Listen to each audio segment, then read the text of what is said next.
All right, ladies and programmers, we're going to do lesson 12. Some elements are game mechanics. We're going to learn a bunch of the elements. Okay, so the mechanics are the procedures and rules of the game.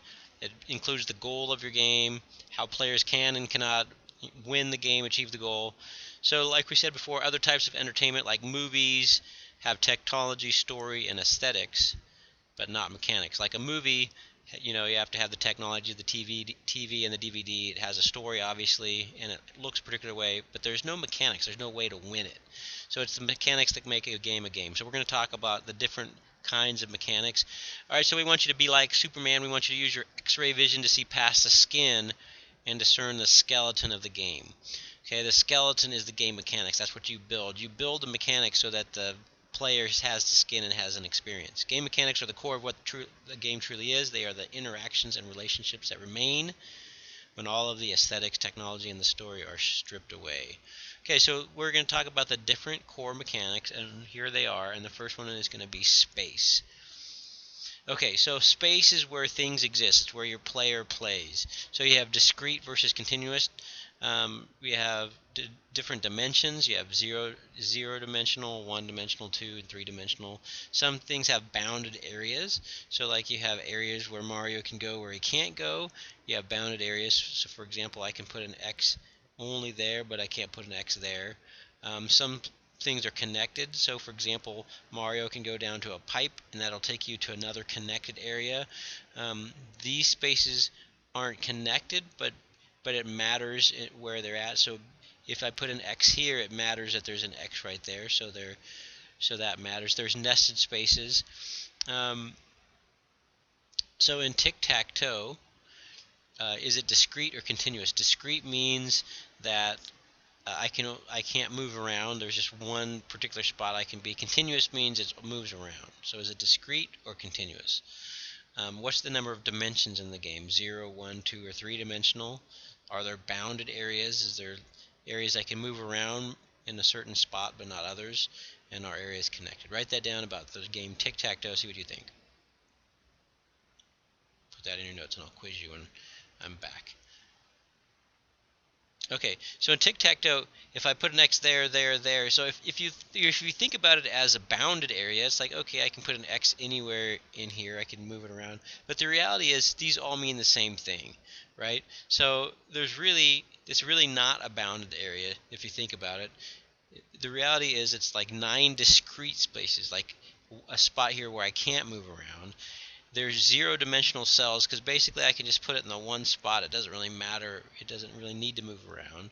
And adjacency is important. So if this is next to this is important, right? So if I put my X there in a video game, it should probably just kind of snap there or just count as if it's right there.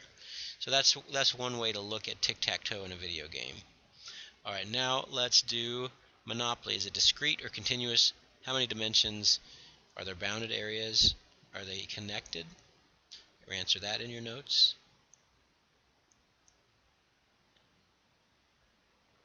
Okay, so it's kind of like a one-dimensional. One-dimensional would be a straight line.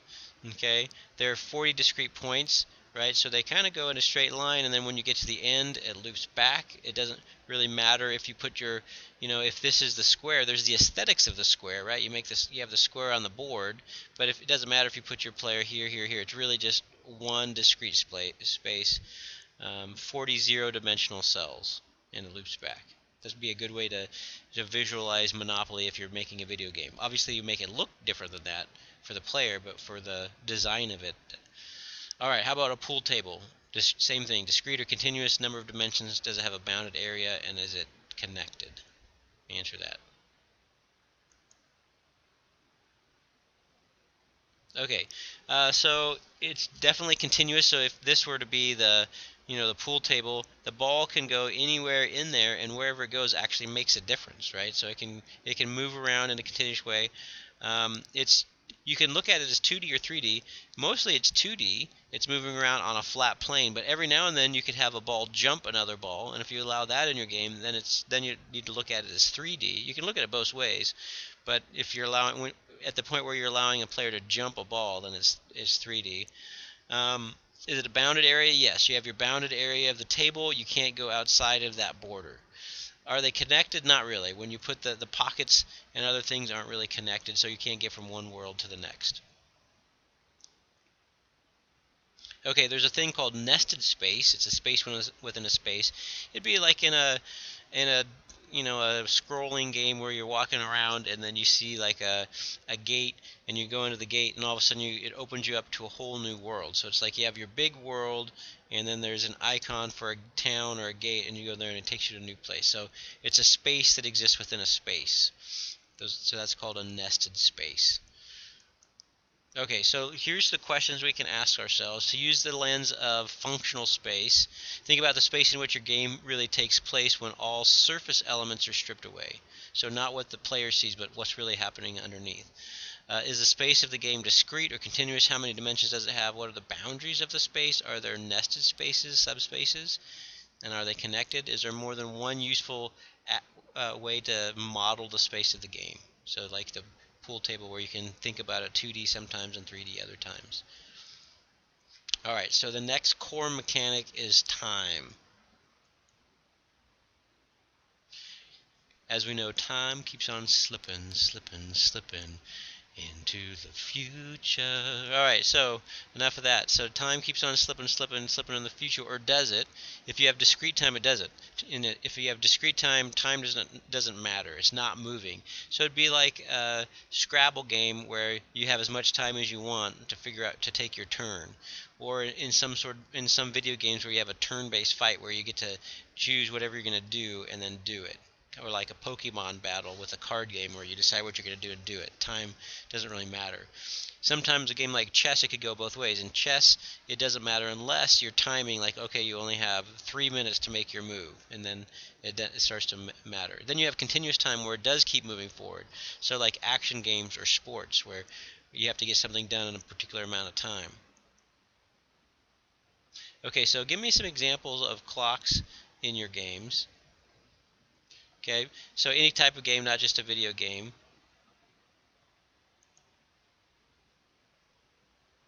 Sorry, give me an example of clocks in your game, not just a video game. So what's a game that has some sort of clock in it, a timer? And what's an example of a game that has a race in it? Write that down. Okay, so a sand timer in any of the classic games where you have to get something done before the sand runs out.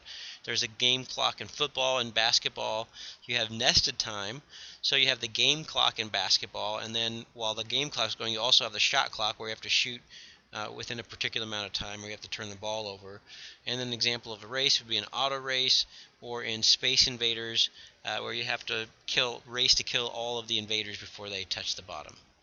Okay, so it is said that timing is everything. Our goal as designers is to create experiences, and experiences are easily helped or spoiled when they are too short or too long, too fast or too slow.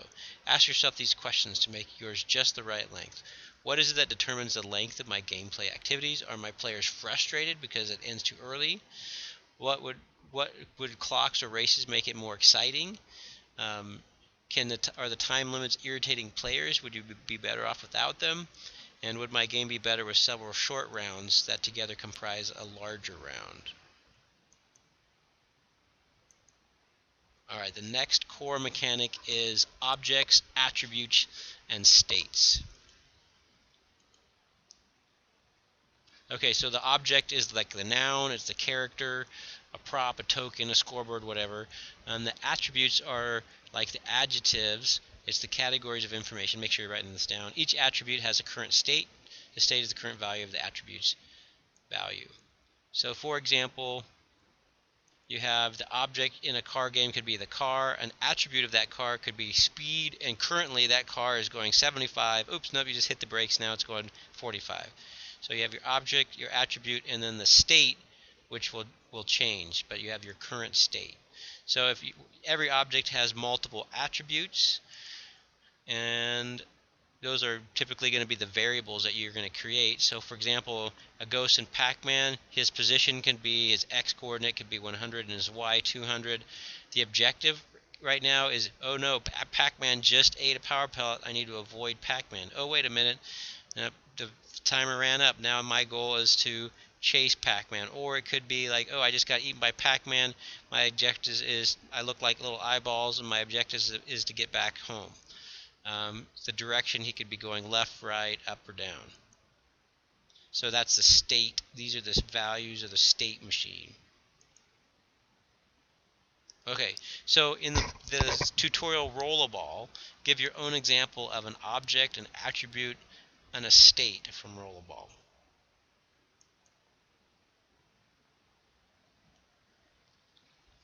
So so this is something that programmers will sometimes do. They'll make a chart like this that'll help them figure out how to make sense of all the states. So we're doing it again for Pac-Man. So if he's in the cage, so the eyes arrived at the cage. Now he's in the cage. The next thing that's going to happen is it's time to leave the cage. And then his state's going to be he's going to be chasing Pac-Man.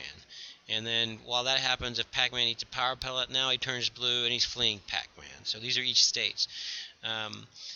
If he's eaten by Pac-Man, he goes back to eyes rolling towards the cage. Or if the power pellet timer is almost up, he's flashing. He's still running away from Pac-Man. If the power pellet timer is up, he goes back to chasing Pac-Man, so on and so forth. So you can make sense of all the different states that ghost is going to have. All right, the lens of the state machine. To use this lens, think about what information changes during your game.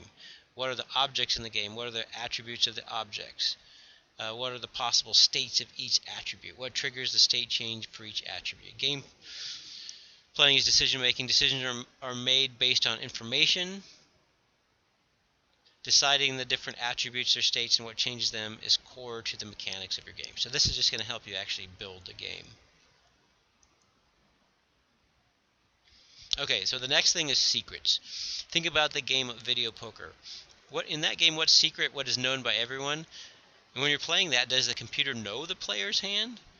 And if the computer knows the player's hand, is that fair?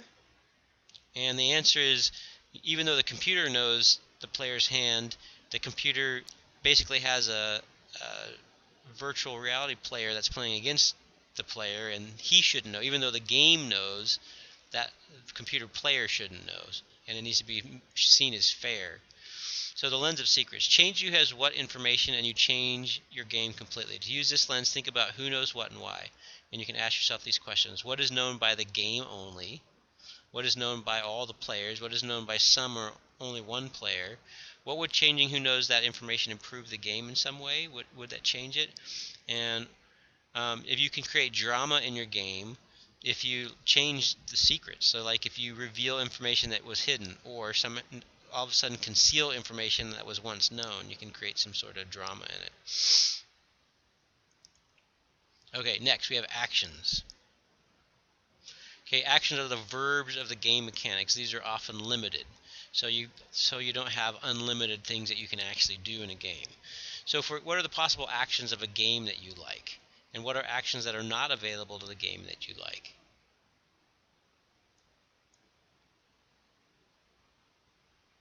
So basic actions would be like jump, shoot.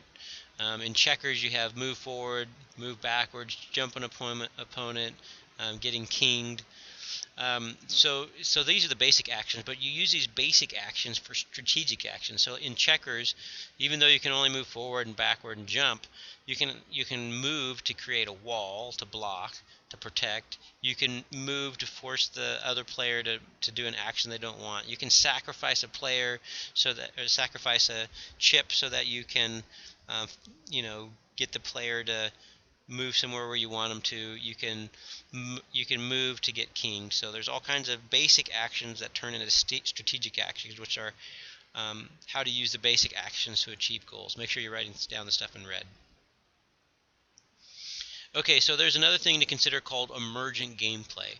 And so an emergent gameplay is basically as the player continues to play the game, you're adding interesting strategic actions. So he can take the existing actions, or maybe even add new verbs and actions, but can do some more interesting strategic things. So emergent gameplay is interesting resultant actions that emerge out of the user's behavior. So the player is doing stuff, and then now there's new interesting things he can do. So you want to identify these and nurture them. So one way to do this is by adding more verbs. So as the player is playing, all of a sudden you're opening up new basic actions that he can do. Or you can make verbs act on many objects. So for example, you used to be able to shoot a gun. Now you can shoot a gun. Used to be able to shoot a gun to kill the bad guy. Now you can shoot a gun to break a window to get into a new place that you couldn't get into before. You can shoot a gun to draw on the, you can shoot on a wall and draw stuff to leave messages for other people. So it makes things more interesting. Another way to create emergent gameplay is to have it to where your goals can be achieved in more than one way.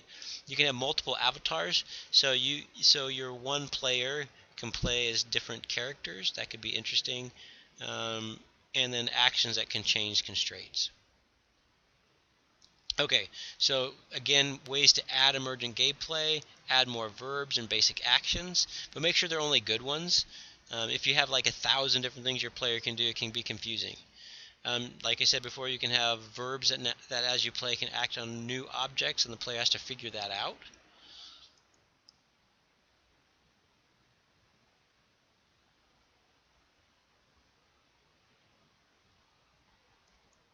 Okay, the lens of emergence. To make sure your game has interesting qualities of emergence, ask yourself these questions. How many verbs does your player have? How many objects can each verb act on? How many ways can players achieve their goals? What triggers the state changes for each attribute?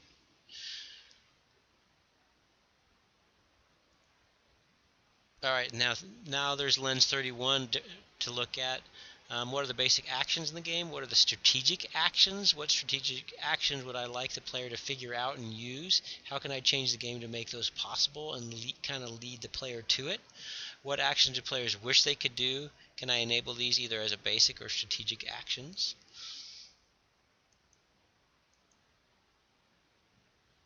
All right, now check this out. So new games have few actions. So for example, if you're playing like a platform jumper like Mario, so you can jump and you can shoot and you can wall climb, but there's not a whole lot of things that you can do. And that's kind of, not always, but oftentimes a trend with video games, that there's very few verbs. Um, by the way, games with the same actions are similar. So so if you have games that have the same actions, they're going to be the same. So sometimes it might get boring because games all are starting to seem the same if they all can do the same things. So if you can make and come up with a new action, you make a new type of game. So you can have a breakthrough game if you can figure out like, hey, nobody's been able to do this particular thing before. And many video games have limited verbs. Some of the very first games were word games, and they had all kinds of things players could do. It's kind of interesting that we've in some ways regressed. You can try going here, but it's I think the school's blocking it. But anyway, you can play online, or if you want to, you can do this. You can go to my website, and you can go to game design. You can go to let's see if we can find this thing. So we can go to game programming, we can go to the art of game design. You can click right here, go to a new tab, and you can click on here. So there's this thing called Zork. You can download it, and there's instructions. You have to look online. So get the instructions for Zork, but you're going to have to make a folder, put this thing in the folder, unzip it, and then if you double click on it, let's see if I can find it for you. Oh yeah. So if you create a folder called Zork 1, go inside there, and then you put in the zip file and you right click and then you unzip it, go to 7-zip and 7-zip, and you extract it here. You're going to get this stuff. If you click on the batch file, the BAT, it's going to open this, and it's going to open up one of the first video games I ever played. You might have to double click on it twice, but at any rate, you have to read everything. There's no visuals. It's all you have to read it. Okay, so you are standing in an open field west of a white house with a boarded front door. There's a small mailbox here. So I typed in open mailbox. Opening the mailbox reveals a leaflet. Well, what do I want to do with it? I'm going to grab leaflet. So there's all kinds of stuff. You've taken it. So now I can do stuff like I could do odd things. I could eat the leaf. Let's read it first. Let's read. And here's what, if I read the leaflet, welcome to Zork. Zork is a game of adventure, danger, and low cunning, blah, blah, blah. Now I can try something interesting. Eat leaflet. It won't let me do it. At any rate, so if you play this game, I can type in N and it'll take me north. I can try to open the windows and get in, so on and so forth. So it might be fun to play Zork a little bit, just to see that there's all kinds of interesting things available to the character. All right, enough about that. So play a little Zork, and you can see all the verbs that used to be in games. All right. Okay, so we've talked about actions now, rules and goals. The rules tie together and define. All the other things are tied together by the rules. The space, the objects, the actions, and so on and so forth are all tied together by the rules. The goals are, hey, how do you win the game? What are you trying to do? You can't just tell them to do something unless you set up the rules to favor it. So the rules have to work with the goals. So they have to actually be able to accomplish these things. So the rules are the most fundamental mechanic. They're the most important mechanic. A game is not a game without goals. All right, so back in the day, this guy named Parlay, he came up with a analysis of rules, and he came up with this. He came up with this thing. We're not going to talk about this too much, but there's operational rules. That's what the players have to do to play the game. So, for example, if you're having a game with dice, one of the operational rules is you roll a six-sided die and move that many squares around the board. Okay, it's just what the players do. Then there's the foundational rules. It's kind of like what's going on behind the scenes. So instead of, you don't really talk about a die because the die doesn't matter. What's really happening is the player will move a random number from 1 to 6. Okay, so those are the foundational rules. Then there's behavioral rules. Okay, you're not allowed to look at the other player's cards. You're not allowed to tickle the player when he's trying to roll the dice. It's just everybody knows these rules. Okay, they're written rules. So oftentimes a game will come with written rules. This is the documented rules of the game, but nobody really reads these anymore. So now what they do now in video games, at least, you just basically start playing the game, and it teaches you the rules as you play. That's kind of a better way to do it with video games. So that'd be a nice thing for you guys to do. Here, there's laws. These are enforced rules, usually for competitions. So, like if you're going to like a serious competition, they'll have laws. So, for example, if you're playing Halo, it'd be a death match using only pistols, and no screen cheating. You can't look at somebody's screen to see where they're at, sort of thing. So, these are the laws for competitions. So eventually you'll have the written rules and the laws, and they'll become the official rules, a little bit more standard as written rules merge with the laws after time. So for example, now the official rules of chess say that you have to say checkmate when you first put your player in checkmate. So that used to not be part of the written rules, but now it's part of the official rules. Then there's advisory rules. These are just things like, you don't have to do this, but you'll probably win better if you do this. And then there's house rules. That's rules you make up at your house. So a local modified version of the written rules. Okay, so when you make goals for a player, they need to be concrete, like they know what it is, they can actually do it, understandable, they can achievable, rewarding and fun to actually do it. And then there could be short-term goals, long-term goals, and then like a series of goals.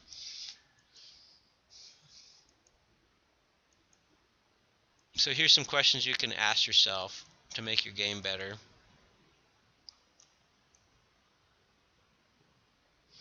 By the way, so cheatability is something to think about when it comes to rules. You need to have a rule enforcer in your game. So what's going to keep people from cheating? Because if players are playing and they think, even if it's not true, if they think that the other player can cheat, all of a sudden all the precious endogenous value that you've worked so hard to develop slips away. So before, people were like, oh, I really want to win. Oh, I really want to do this and that. And all of a sudden, if they think people are cheating, it's like there's no value to it anymore, and they'll quit playing, which is not what you want. Alright, here's the lens of rules. Use this lens to look deep into your game until you can make out its most basic structure. Ask yourself these questions. What are the foundational rules? How do these differ from the operational rules? Are there laws or house rules that are forming as the game develops? Should these be incorporated into my game directly? Are there different modes in my game? Do they make things simpler or more complex? Would the game be better with more or less modes? And who enforces the rules? It's important that people know that nobody's cheating. Are the rules easy to understand, or are they confusing? If confusing, should I change the rules or explain them more clearly? And then the lens of goals. To ensure the goals of the game are appropriate and well balanced, ask yourself these questions. What is the ultimate goal of my game? Is the goal clear to players? If there are a series of goals, do the players understand that? Are the different goals related to each other in a meaningful way? Are my goals concrete, achievable, and rewarding? Do I have a good balance of short and long-term goals? And do players have a chance to decide their own goals? All right, next, skill. The core mechanic of skill. So the user's level of ability is a skill, and there's different categories of skill. There's physical skill. So for example, you need physical skill in DDR, so you're dancing or Guitar Hero because you're actually doing something with your legs and hands. Then there's mental skills when you're like solving a puzzle. Then there's social skills in multiplayer games where you have to work on a team or work against a team. All right, so you have to find a balance of skill, right? So if you require too much skill and it's too difficult, then people are going to be anxious. If it's not, there's too little difficulty and too little skill required, they're going to be bored. So you gotta find that sweet spot of balancing difficulty and skill. All right, so you have some questions for yourself. What skills does my game require from the user? Are the categories of skills that you're missing? Could you add some physical skill that people need? Which skills are dominant and should it be? Are these skills creating the experience that I want? Does the game demand the right level of skill? And then remember, there's real versus virtual skills. So for example, if you somehow like upgrade your character and now they all of a sudden have a level 75 sword skill, and so you give your character more health, you've created virtual skill without necessarily creating using real skill. So you don't want to overdo the virtual skill to where people are like, hey, I don't even need any real skill to win this game. Okay, so here is the lens. Use this lens to stop looking at your game and start looking at the skills you are asking of the players. And here's the question. Does the thing make the game feel unfair? Can players improve their skills with practice? Does this game demand the right level of skill? Are some players much better at these skills than others? And is that okay? Is that the way you want it? And should you balance that out or not? Are these skills creating the experience I want? So on and so forth. All right, chance. So there's got to be probably going to be some chance in the game. Surprises are an important source of human pleasure and the secret ingredient of fun. Chance is an essential part of a fun game because chance means uncertainty. Uncertainty means surprises, and surprises means fun. So you probably ought to have some sort of chance in there. So chance is when things happen randomly in a game. So uncertainty equals surprises equals good fun. So here's some things to think about. So in a programming IDE like Unity, there's lots of ways to do random stuff. Okay, so there's different ways to do it. So you can do a random seed, fixed seed, always a different route value, same sequence of values. And these are some technical things that you can do to make things more or less random. So here's some things that you can look at and think about, but different ways to create randomization in Unity. So getting it right is tricky, and so we can research that and explore that a little bit later on. But you make things random in the right way. So you have probability versus people's skill. So for example, if monsters are appearing randomly, it's going to really affect the way people behave. So like if somebody wants to go into a room, what are the odds of there being a monster in there? And then if there is a monster in there, can I kill it? So what are the odds of me killing a monster if one would find me in the room? If the probability is high, you're going to actually go in. If it's low, they're not going to go in. Okay, so here's the lens of chance. Use this lens to focus on the parts of your game that involve randomness and risk, keeping in mind that those two things are not the same. Ask yourself these questions. What in my game is truly random and what just feels random?